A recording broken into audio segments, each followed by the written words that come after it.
Hello and welcome. I'm your host, Kathleen Choi.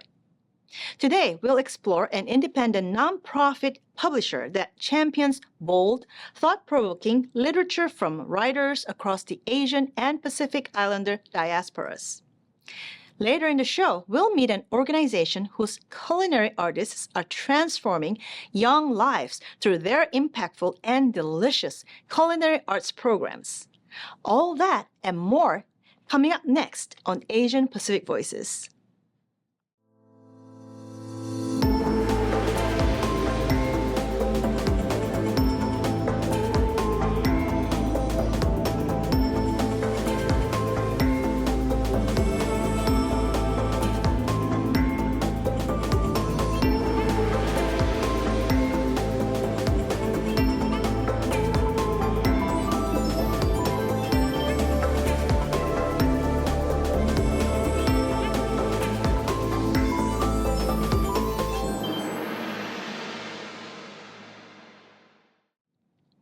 We're delighted to introduce an extraordinary force in Asian and Pacific Islander literature, Kaya Press.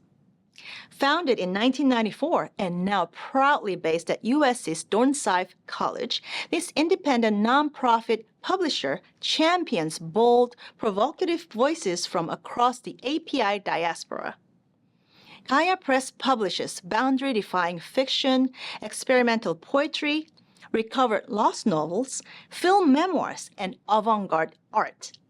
Books that push us beyond comfort zones and spark true cultural connections. Let's explore the power of their literary innovation and diaspora storytelling.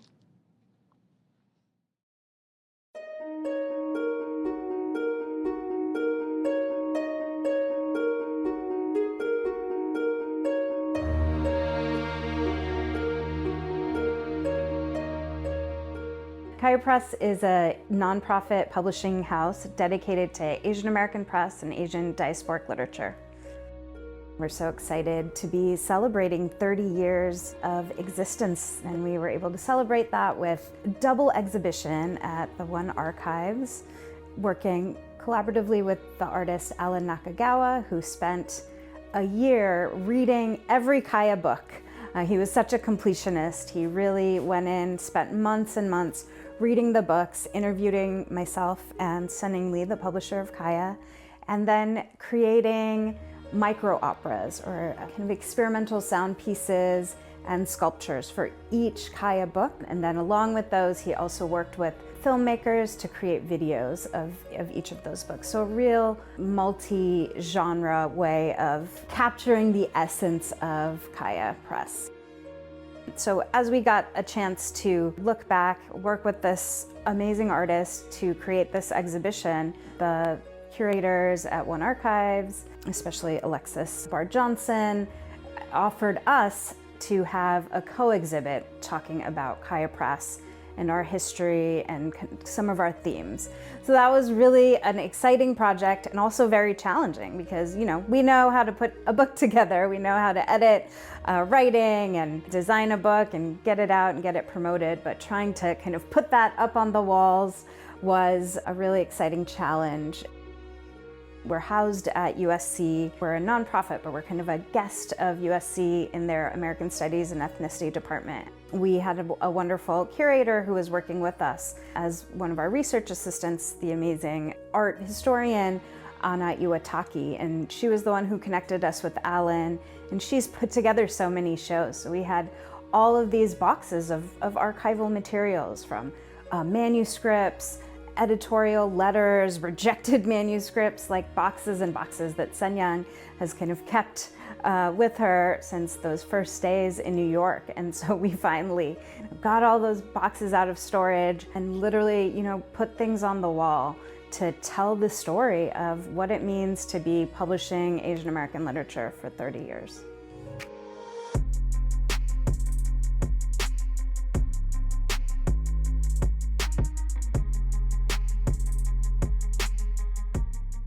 The organization was started by a Korean woman named Kim Soo-young, who was herself a writer and an editor and ran a publishing company in Korea. And she was really eager to kind of help showcase more Korean literature in the United States. And so working with Walter Liu, she decided to start a press, and the decision was to make it an Asian diasporic press. So I was hired and began working in 1994, just as we were officially incorporating. At the time, there was not that much emphasis on the Asian diaspora. It was much more about Asian American. But there was a kind of really strong desire to connect kind of Asian America with Asia and transnationalism. And that was an interesting kind of challenge, because throughout the years, you know, it has taken some time for people to kind of like grow to embrace the concept that you can have an Asian America as well as an Asian diasporic kind of content. So we were originally founded at a time where it was very difficult for particularly Asian American writers or Asian diasporic writers to get published in any kind of a way. So there was a very specific notion of what an Asian American narrative would be, tend to be some kind of an immigrant success story. Usually there's some kind of trauma involved that was overcome through hard work and, you know, grit and all that kind of stuff.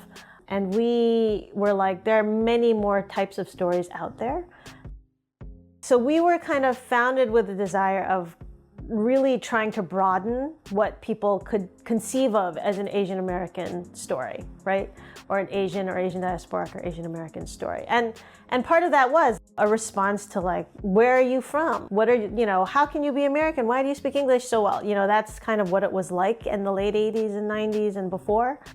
And try to really broaden the imagination of what is possible, to kind of make room for all of these amazing voices that existed, but that somehow didn't fit within a very narrow notion of what kinds of stories would be legible to a public. But the reading public that they were presuming, it was kind of like restricted to the imagination of the editors that existed, right? So what the editors could perceive was what the stories were supposed to kind of slot into. And that, I think you would find that happened a lot with a lot of the different types of BIPOC writings that were happening at the time. If it didn't kind of fit a familiar kind of a trope, it didn't really exist because you couldn't understand how to sell it or what would be the purpose of writing. Who would want to read that, right?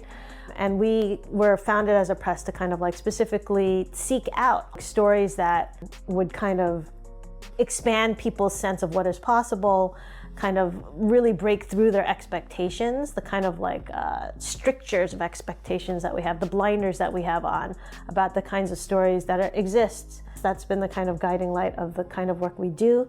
That can happen both formally in terms of like how experimental a piece is, in terms of the way that it's written or the way that it combines different types of genres.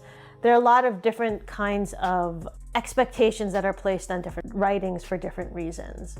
And we're always looking for the ones that are kind of pushing the boundaries, that are trying to kind of move beyond.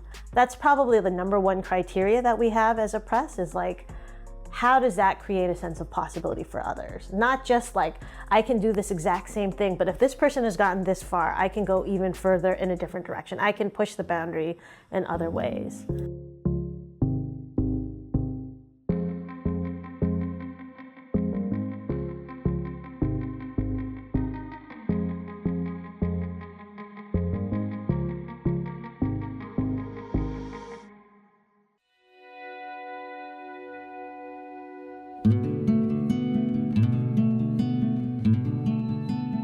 Probably the thing that I am most proud of is the fact that, you know, you can actually see the impact that some of the books have had in other books that we've had. So one of the things that happened at the closing event for the exhibition was a conversation between R. Zamora Lindmark, who wrote one of our first books that we published called Rolling the R's, and Amarnath Rava, who wrote a book called American Canyon that we also published. And we had already accepted American Canyon and had started, you know, had started the editing process for it, when he kind of explained to me that he had first heard about Kaya by reading Rolling the R's by R. Zamora Lindmark. And not only that, but reading that book made him decide. He was at Berkeley, UC Berkeley at the time, but reading that book had encouraged him to become an English major. He had previously been a chemical engineering or some kind of an engineering major. And he was like, if a book like this can be published, then I too can be a writer. And that's what he is now. He is now a writer, and we were able to publish that book as well. Gaia puts out between kind of 2 to 6 publications a year. We're, you know, a very, very small press, which I think makes this 30-year mark really exciting. We're not the only press that's focused on Asian American, Asian diasporic work, but we're one of the few. There aren't many presses like us.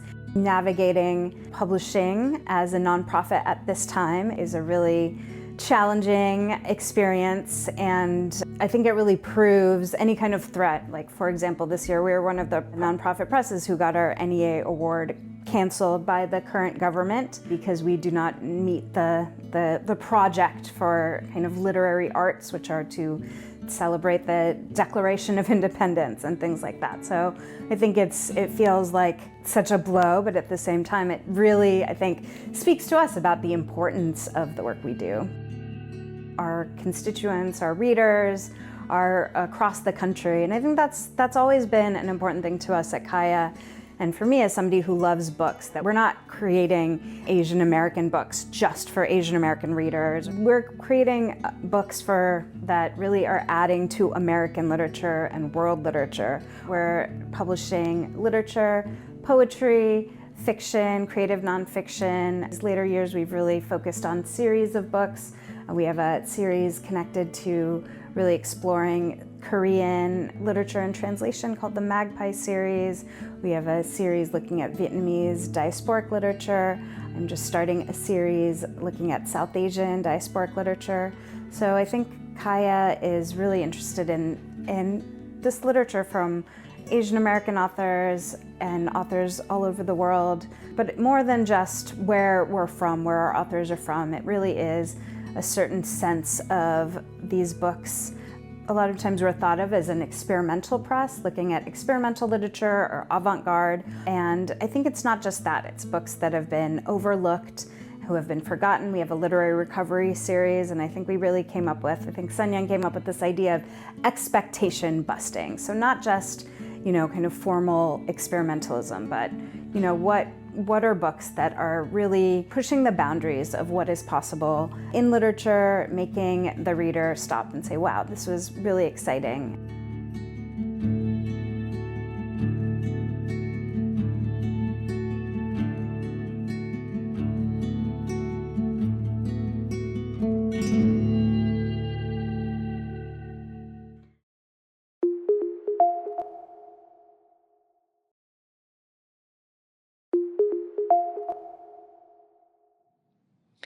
We're thrilled to introduce Chef Angels, a remarkable San Diego nonprofit founded to uplift underserved youth through hands-on culinary education. Twice each month, local professional chefs volunteer their time to teach cooking classes to foster homeless and at-risk teens, arming them with healthy eating habits, practical kitchen skills, and self-confidence. What began in 2021 with trauma recovery cooking classes has grown into a county-wide program, delivering over 60 classes that nurtures futures for both in and out of the kitchen.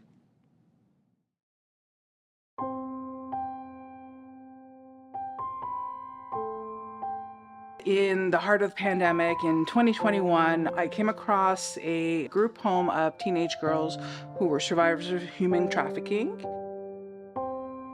They needed activities for the girls. They were in lockdown and they just needed some extra help. And so through my other nonprofit, San Diego Foster Angels, I volunteered to go in as a private chef to teach the girls hands-on cooking classes. And they loved the classes. They did really well with them, but I was so busy with work that I needed to look outside of my short circle to find other chefs who would be interested in teaching. And I also needed to find a source of income to pay for all the expenses for the classes. So I reached out to one of our vendors, ChefWorks of Poway. They have a program called ChefWorks Cares, and so we applied for a grant with them. And so along with 6 other chefs, and so we officially launched Chef Angels in November of 2022. the youth population that we're teaching come from a wide variety of backgrounds. I felt it was equally important for the chefs to come from a culturally diverse background as well. And so at any class that we have, there could be a youth who would identify and connect with the chef that's leading the class. And it could go a long way to inspiring them to perhaps following us in our culinary footsteps. My name is Christina Ng. I'm a chef and a chef educator, and I work with Very Good Food Foundation. I'm in charge of developing programs related to culinary and garden education. I first got into cooking through my maternal grandfather, who was a short order cook in downtown San Francisco. I've been told stories of amazing fried chicken, liver and onions, and all of these amazing dishes that he would make. But the things that I've been told about through my mother were all of the great family meals that he would make for his 7 children. And so that really inspired me to become a chef. My name is Jessica Diocampo, aka Chef Jess D. I started cooking about 8 years ago. I started at Tender Greens as a cashier and worked my way up from a salad maker to a grill cook, and eventually I started opening up restaurants for them all across the nation. Beverly Hills, LA, New York, Boston. And I came back with so much excitement for cooking and for teaching others how to be in the kitchen. So I started working at Ironside, Born and Raised, Morning Glory, Underbelly, and I realized that it was time for me to start my own practice. So I started my business in 2019 as a private chef, and it's just been magnificent since then. My passion for cooking first started as a child, my preteens, growing up in a multicultural home. My background is Filipino, Laos, and African American, so experiencing all those different cultures really motivated me to learn about other cultures and be able to share that knowledge through cooking. My journey in food actually began on the science side rather than the culinary kitchen. I enrolled at UC Davis to study food science based on an inspiring show, maybe some of you know, called Yan Can Cook. Martin Yan was a huge hero of mine when I watched his cooking show. He was an UC Davis alumni, and so I decided to follow the path of food.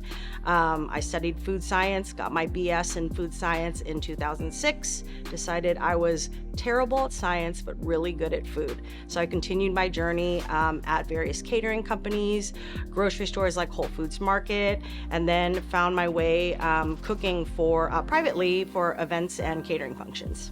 My biggest influence in the culinary world was my grandpa. He was full Filipino, and it was just absolutely amazing. Every Sunday, we would all come over to his house, and he would cook us all a 3-course meal. It started with a little salad with cut fruit and some cottage cheese, which was really crazy. And then we'd have a good, full, comforting meal. And at the end, he would always end it with either ice cream or cake or cookies. And it was always the best day of the week for me. He was absolutely amazing and showed me a lot about what it means to cook with love and to cook for the people you love. The person who inspired me the most would be my mom, my stepmother. She is a huge fan of cooking Lao and Thai dishes, and being able to see her cook all these dishes with all these different vegetables was just so interesting to me. And just seeing all the different types of pots and pans and sauces and things that she used to create these dishes was just super exciting for me. The journey from becoming a private and event chef to the chef educator role really came very organically. I decided, well, maybe my body decided for me that I wasn't cut out for maybe the 16-hour days that a kitchen would require. And I longed for something that was more of a legacy piece. So I started getting involved at local nonprofits, Chef Angels included as one of them, in order to teach and to leave students that I was teaching with a lasting impression in the kitchen. About 6 months ago, when I finished my culinary apprenticeship at Kitchens for Good, it was really funny because I heard Chef Lena is a huge hit in the private personal chefing industry. And so I made it a goal to introduce myself to her. And from there, I just pushed myself to start teaching classes with her. The biggest part about being Filipino is the hospitality that it comes with. It really shows that anybody is allowed to be at the table and welcome, and it really shows in my business and applies to the way I treat my clients, which is that everybody's welcome and everybody's going to get a full plate of food. I think a personal philosophy of mine in the kitchen really is that food is a community builder, that food is something that can offer love and offer a consistent source of love. And so at a lot of the organizations that Chef Angel serves, there are multiple stakeholders who are in need of not only nutrition and not only a good meal, but also love. So with Chef Angels, I've been given this opportunity to not only teach a skill set, but to also give love in the form of a great meal. I first got involved with Chef Angels about 1.5 years ago, but what really drew me in about Chef Angels is their mission to help foster youth, to learn how to become more of an adult, to transition into your first apartment, and through the culinary experience and the knowledge through the cooking classes. Growing up with my background, my way of expressing my culture through cuisine would be bringing people together. So with my Filipino and Lao Thai background, a huge part of what we do in my household is cooking a bunch of different foods and inviting everyone over to share and bond through food. I think the impact I would want to leave upon the community is to really empower my student to eventually become the teacher. If a lesson that I teach can eventually become, lessons a student teaches, and then they teach another student, that is the best possible scenario for me as a teacher. I really want to help impact the community of Chef Angels with being somebody who's relatable and to show them that it's absolutely possible, no matter your height, size, gender, anything like that, that you belong in the kitchen. Everybody can cook and everybody can make it fun and tasty and just successful in the kitchen. My role at Chef Angels is a culinary instructor. My goal there is to inspire and also educate the children there. I do that by getting to know them so that I can hear what their needs are and provide some type of insight or motivation or knowledge to push them in the right direction as they are at-risk youth. So just trying to prevent them from making the mistakes that we all do make growing up. My grandpa used to always show his love for us through his cut fruit. So he would cut us a bowl of fruit, and I just love giving that to my clients. I like showing them that they are cared for and they have all the nutrition that they need just with me cutting them a simple plate of fruit. Cooking for me is a way to stay calm and focused, to kind of just not think about anything, and also be able to make people happy through food.